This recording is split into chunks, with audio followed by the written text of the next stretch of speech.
This is Jennifer Gonzalez welcoming you to episode 137 of the Cult of Pedagogy podcast. In this episode, we're going to talk about a fantastic resource right in your school that you may be ignoring, your after-school staff.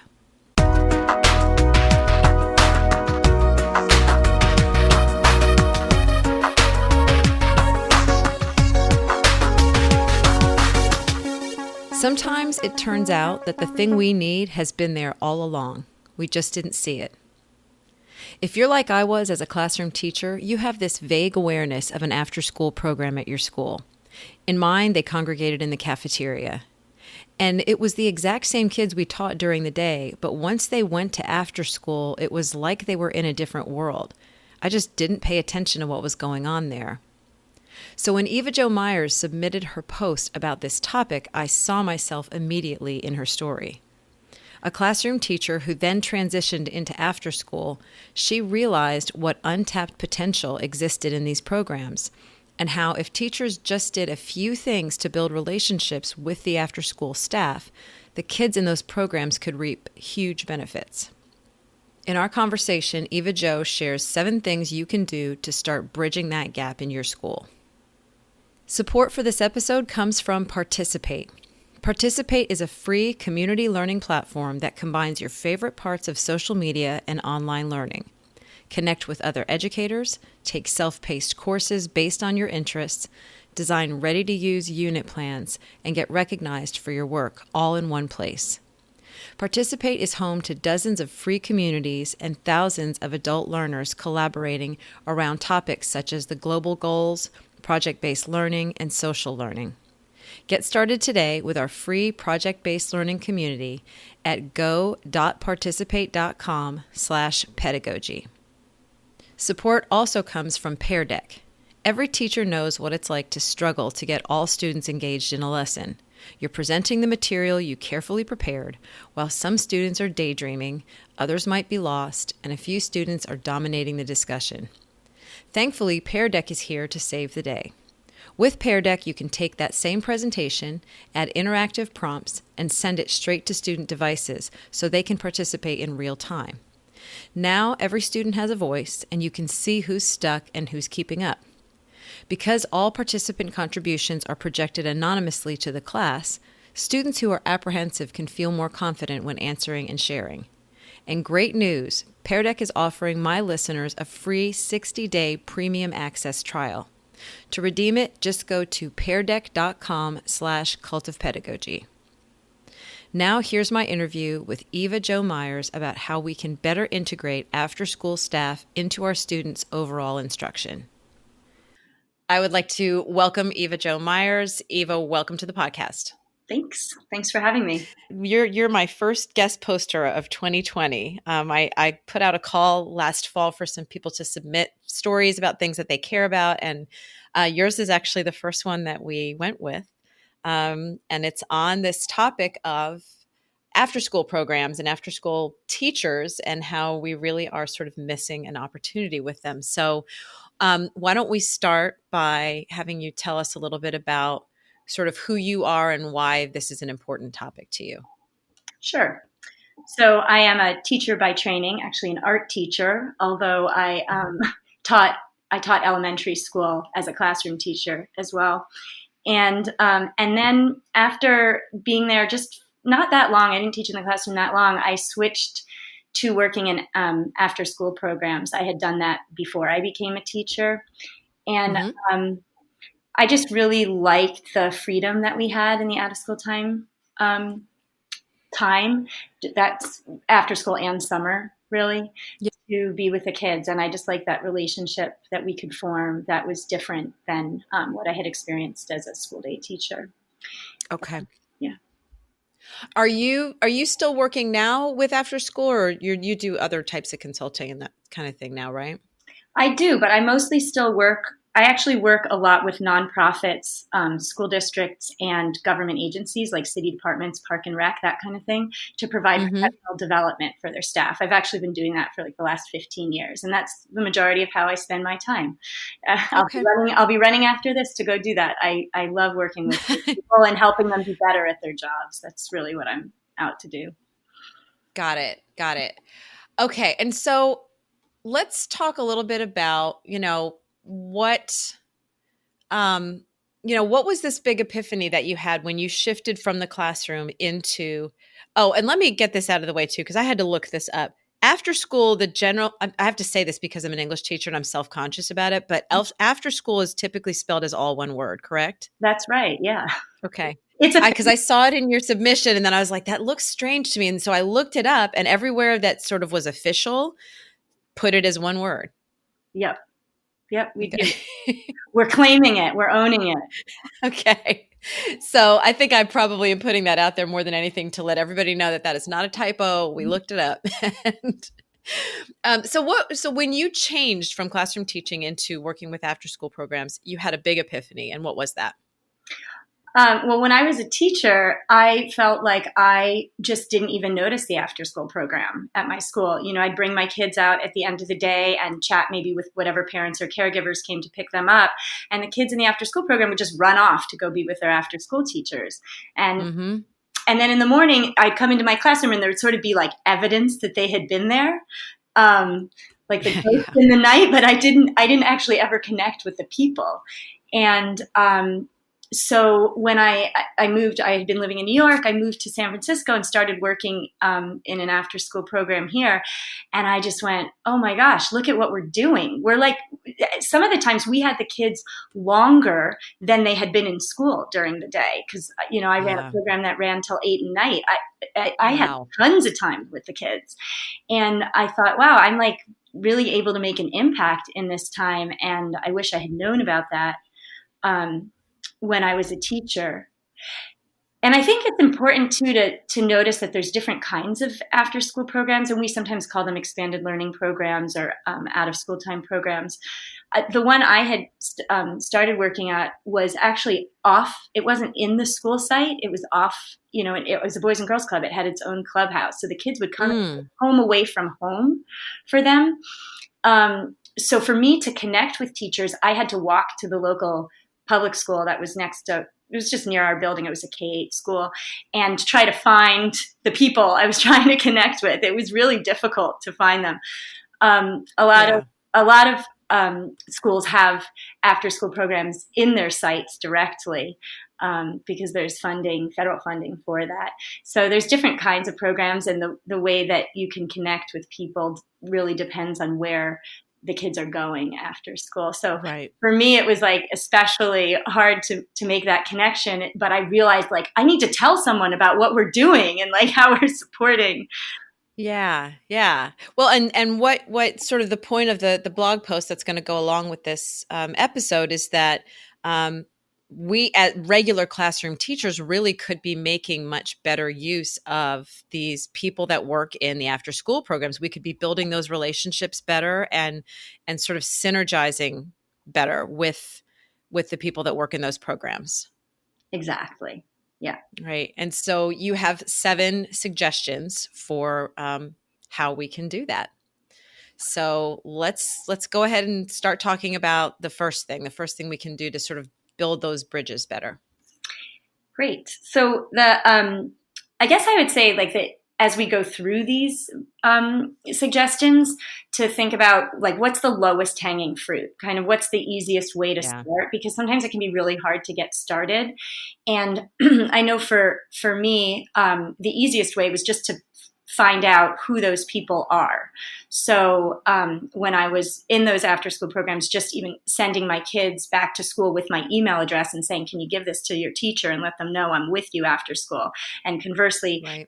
encouraging teachers to ask their students, where do you go after school? Who are you with? And can Mm. you give this email address to them?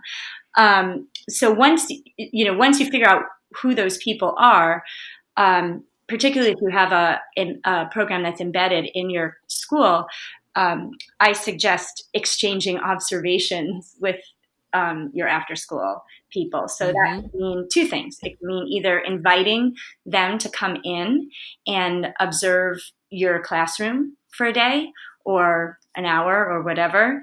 And it Mm-hmm. can also mean you going after school and saying, hey, can I come sit in and maybe sit in on the homework time or or for a whole afternoon or whatever, and see what it is that you are doing, so that you have some Yeah. sense of what happens at those times. I think, Right. teachers volunteer. I'm sure a lot of people do this already. They volunteer after school in the after school programs, and some programs even have funds to pay for teachers to come and do tutoring in the after school program. So those are sort of the higher levels of connection that can happen Yeah. when you start with that observation, start doing that. Right. And I think one of the most interesting thing that I've seen happen is when teachers get to see how different kids are in the out of school time program, because they really are. Oh, I bet. Yeah. And you're just like, how is that the same kid? Right. Likewise, for after school staff to see their kids in the school day and be like, why is the kid acting like that? That's not how I see them. I think it's a theme that'll come out as we chat. But Yeah. that's one of the things I really like about the observation, is you get to see the kids in different contexts. Right. Right. Yeah. You're not just observing the teacher. You're watching how the kids are interacting too in those spaces. Yeah. Okay. So that was the first idea, is to trade off some observation time. What's number 2? So this is also a huge one that makes such a big difference, is including the after school staff in any like grade level meetings or professional developments or events or anything that you're having for the school day staff. So, for example, when I started working, I worked in central office in San Francisco for the after school programs, and there was a new math curriculum, and everyone, in the school day was trying to figure out, like, how do we roll this out? For the after school, the homework was showing up, and it was like totally different than it had been the year before. Gosh, yes. Like, what is this? Like, how am I supposed to help the kid do this? I don't even understand what they're supposed to be doing. Mm-hmm. So, so we worked out, something with the district, like, can some of our staff come when you're offering those PDs to teachers and get to learn about the curriculum so that we understand it. And I think also, that's kind of on the academic side, but I think also just those personal and social connections. Like if you're having a teacher appreciation party or something, Mm-hmm. like just invite the after school staff too. They're part of the teaching team. Yeah. And it's a great way to start that connection if you haven't already established it. Just not making them feel like they're invisible or that they're not part of the team, but just saying, hey, come, we're all going to go meet up at this restaurant at 6 today. And, yeah. Yeah. And that doesn't take any extra money or effort or time. You're already going to be doing it anyway. So just throw out the invitation and maybe they can come. Yeah, exactly. And, it brings up a point that a lot of times, since these after school jobs tend to be part-time, people are either students during the day, or they might work as like a para during the day. They may have another job in the morning. But, if you let them know and they are available, they'll come. And the grade level meetings are such a great opportunity. If you've got like some theme that your grade is all working on, or, whatever, they can tap into that. And they may not always be able to come, but if you invite them, at least there's a chance. Right. Exactly. Yeah. Especially, I would say sometimes I would think maybe the first time they would be taken aback, but if it becomes a regular thing and they're given enough notice, that it probably would start, you probably start seeing them. So Yep. I think that could be fantastic. Yeah. Okay. So what is number 3? I love this one. That's I can't believe we've never thought of this before. Oh, good. This is on parent-teacher conferences, and this goes back to what we were talking about earlier about how kids show up really differently sometimes during the school day and after school. So when that parent-teacher conference time rolls around, and I know everyone's sort of scrambling to get their notes together, making a way for the after-school staff to also share their observations can be really impactful. And you can do it, there's a million ways it can be done. One is just simply giving them a little sheet to fill out with all your students on it and saying any comments you have or anything you've noticed about these students that I can share. All the way down the line to actually inviting them to attend the conferences and be there when parents or caregivers show up to actually in real time talk about the students. And I think it just gives more of a 360-degree picture of who that student is, and can be just open up some really rich conversations between everyone. Yes.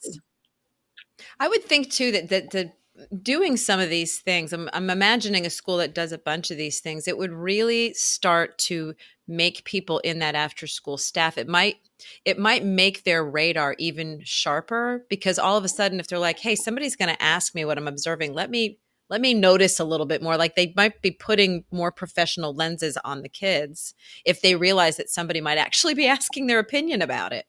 Absolutely. And something that brings to mind is things around IEPs. Mm. Sometimes the after programs don't even know about those Oh things. gosh. So if you're in a yes, if you're in a parent teacher conference and you are talking about the strategies that you're using in the school day to support that student, and the after school staff may never have known that, but they came up with some strategies on their own because they Oh my gosh. realized that, yeah, it can be really eye opening.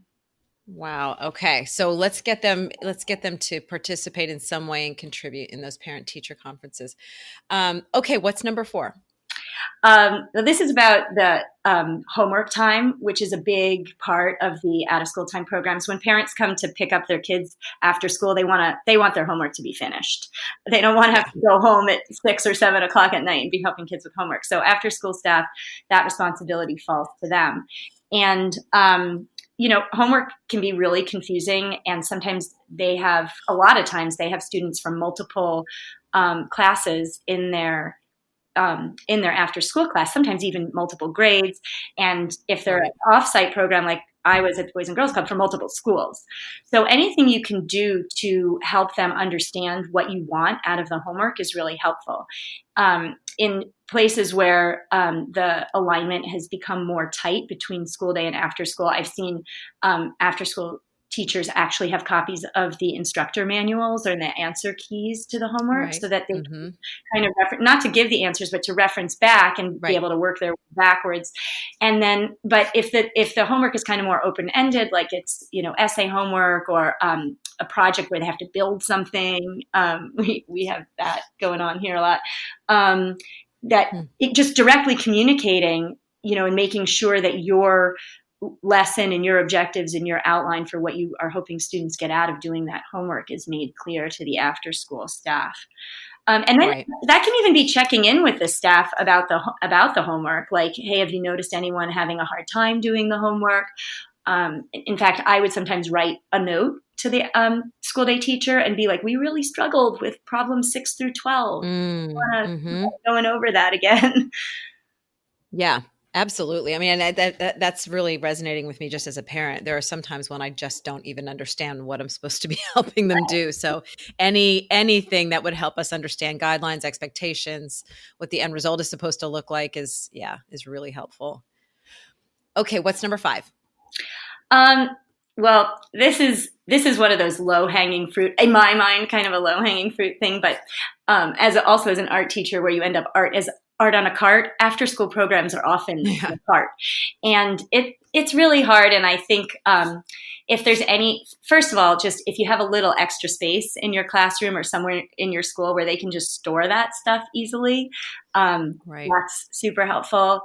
And the even more advanced version of that is finding out what kind of budget for material the after school programs have, and then seeing whether you can just have all the markers be for everybody, school day and after school, or all the scissors be for everybody, and let them access the things in your classroom. And I know how hard that is, and certainly spent a lot of my own money on the things in my classroom and wanted them to be taken care of. But if you are pooling your resources and making the expectations clear about those materials, it just blurs that line between school day and after school. Like, the kids don't differentiate. This is their classroom, this is their stuff. They see it as like their stuff to use. So, well, and I'm also thinking, like, if you do that observation thing that we talked about in number 1, if that person has actually visited your classroom during the school day and they see how students interact, what the systems and procedures are, it would be so much easier for them to carry those over into after school too. Absolutely. Yep. Yeah. All right. So what is number 6? This is kind of the heart of things. This is about just truly making that internal shift of valuing the after school staff and recognizing their value, because I think it can be I think the default sometimes is a little bit of annoyance, like you have to vacate your classroom by a certain time so Yeah. you can use it, which means you can't like rearrange your boards or whatever it is you wanted to do after school in your room. And also, they do mess things up. Like the kids are in there for 3 to 5 hours on and off. So Yeah. things might not be exactly in the same place. So I think it's all, so it's that is sort of the first level, but it's also noticing that who these people are. And as I mentioned earlier, a lot of times they're college students or they're people who have part-time jobs in the morning, either at the school or elsewhere. And a lot of times they come from the community, especially if the program is run by a nonprofit. And I know with a Mm-hmm. lot of the programs I work with, they run stuff for the whole community. This after school program is just one thing that they do as part of a whole host Yeah. of things. Like they have classes for parents, they offer events or like field trips on the weekends. I know I had a summer program where I was with the kids all day, every day. And like, I knew the families, I knew everybody, I knew the community. And so, they're a resource. Your after school staff really know what's going on. And that might not necessarily be true for the teachers at a school. They might not live in the community. They might not have been there. So I've had after school staff who were students at the school that they were working at lots of times. Oh, wow. So, Yeah. so just recognizing their value and reaching out to them when you need someone to bounce ideas off about how to reach the community, Yeah. or a specific parent or a specific student needs support. They may have access to those things. Yeah. I think that's a really important shift in mindset for sure. Okay. And what is the last one? What is the seventh way that we can improve and get more value out of this relationship? I kind of laugh looking at this because this is sort of a general education thing, but it's Right. really just advocating for funding for your after school time program, your after school and summer programs. A lot of times funding for those programs is supported by the Parent Teacher Association, and they do try to raise money. But here in California, there's been a lot of advocacy done recognizing how important and what impact the out of school time programs have made. So just advocating to keep them. And Yeah. that's on that's sort of on a political level, but even on a personal level, I was in a workshop yesterday and we were talking about like something we're really proud of. And one of the after school staff who I was paired with shared with me, she was really proud that every year her school begged her to come back. You're coming back next year, right? You're going to be here Hmm. next year. And the parents were like really adamant, like, you're going to be back again, right? And just how Wow. good that made her feel, that like the community recognized her value and were putting money into the budget to make sure she Yeah. was there. And now she's also doing stuff during the school day, like at lunchtime and before school. Hmm. We're saying like, we see you, we see what you've done to like help kids stay connected to school. And we want you all the time. We want you around.